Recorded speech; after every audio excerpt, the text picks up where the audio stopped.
A 60-year-old man takes a Viagra because he's about to make love to his wife of 40 years, and everybody says, yes, that's medicine. That's what these drugs are for. A 21-year-old pops a Viagra in the bathroom at Applebee's because he's about to go home with someone he just met over 2-for-1 margaritas, and everybody says, whoa, that's recreational ED use. That's not okay. I'm here to tell you that it is okay. As a matter of fact, it's in the medical guidelines, and here's proof. Now let's address the elephant in the room, that word recreational. Look, the 60-year-old man and the 21-year-old man I talked about in the introduction, they're not trying to have a baby. They're both having recreational sex. Maybe they just wanted to feel close to somebody. Maybe they wanted to feel like a man. Maybe they felt a need for intimacy. Maybe they were lonely. Maybe they were bored. Who knows? But the point is, they're just having sex for fun, and that's perfectly okay in either circumstance. So if somebody makes a distinction between recreational ED use, about half of the time what they're talking about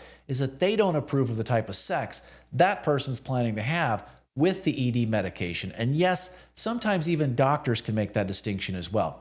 But that's not a medical distinction. That is entirely a moral distinction. Now, while everybody likes to think about that 60-year-old man whose body just doesn't work quite as well as it used to, that's not how I hear about people using ED medications typically at shamelesscare.com. I hear of a lot of people that'll say, Robert, I'm fine once I'm comfortable with somebody, or I'm fine if I'm not using a condom. Or somebody may say, I was fine, and then I had a bad experience. I was a little bit tired that night, and I know it shouldn't have bothered me, but I went into the next date only thinking about that. And guess what? I couldn't get an erection again. And now I'm really worried that the third time or the fourth time is going to be like the first or second time. And that scares me. That is called psychogenic erectile dysfunction. And we're going to talk more about that in just a few seconds. Let's have a little bit of a thought experiment. Let's say a guy's been married for 20 years and dang it, he gets divorced. And after about a year break or so, he decides to start dating again. And he goes on this date, but he hasn't been with a woman in a long time. He certainly hasn't been with a new woman in a very long time. Nobody's even seen him naked but his wife in probably 15 years. And he's wondering, am I attractive? Do I still have it? Is she gonna like me? What do you think the odds are he might struggle with erections in that environment, with that brand new context of a new partner, a new time, a different stage in life? I would argue it's not unlikely. Now let's think about a young man in his 20s, and let's say that he struggled once and now he goes into the second time only worrying about that. The context has changed. He's now thinking a lot about his previous failed experiences. Let's have a more exaggerated example, perhaps. Let's say that there's a couple and they're both in their 70s. He still gets erections just fine. Let's say they've been monogamous for 50 years, but now they decide to be swingers and they go to a swinger resort in Mexico, let's say. And now he's fine with his wife, has been for decades. But now suddenly he's with someone new in a new country. Maybe his wife is also with someone new at that exact moment. The context has changed. And he's very likely going to struggle with his erections because of that. And I want you to remember that word context, because that's really, really key. Let's talk about what the medical guidelines say. Well, the American Urological Association says that erectile dysfunction is a consistent or recurrent inability to attain or maintain an erection sufficient for sexual satisfaction or sexual performance. Notice what it didn't say. It didn't say you had to be old or physically impaired or have health issues or have type 2 diabetes or be monogamous or be trying to conceive a child. It just says you have to have a recurrent and consistent problem with erections.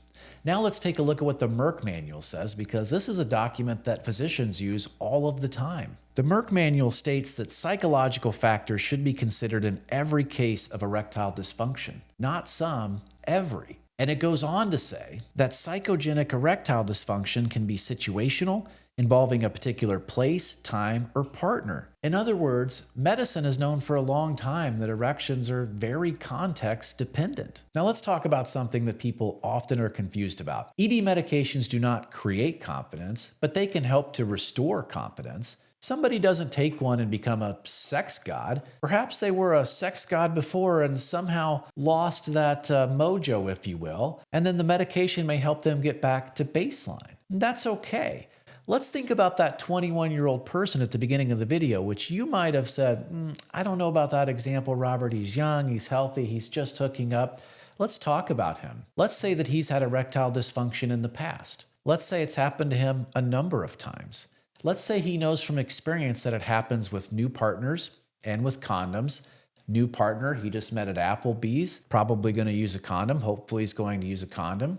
In that case, he has erectile dysfunction per the guidelines and would be a perfectly acceptable candidate for treatment. His life is going to be much better with treatment. And in fact, him taking the ED medication beforehand is ultimately going to increase his confidence. And it may well be that over time, he needs less and less of the medication, if not the fact he doesn't need it at all after a while. A couple more things I will say about this, because if you've ever had a physician talk about recreational ED medication to you, hit him with this. ED medication is not a party drug. It doesn't make you better looking. It doesn't make you funnier. It doesn't make it easier to talk to people. It doesn't give you a sense of euphoria.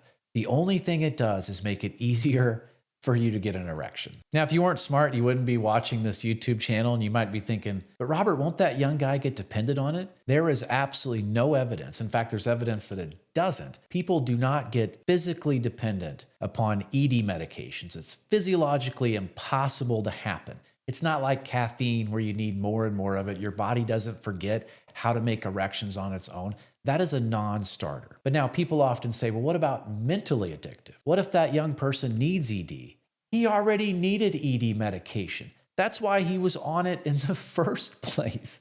So what's more likely to happen if he doesn't have it is he's going to keep struggling with his erections to the point that he just doesn't have sex at all. And that's not the outcome that anybody should be rooting for. People who need ED medication need ED medication. It is simply a medication that helps you get an erection when you want to get an erection. And that can be for people who are young.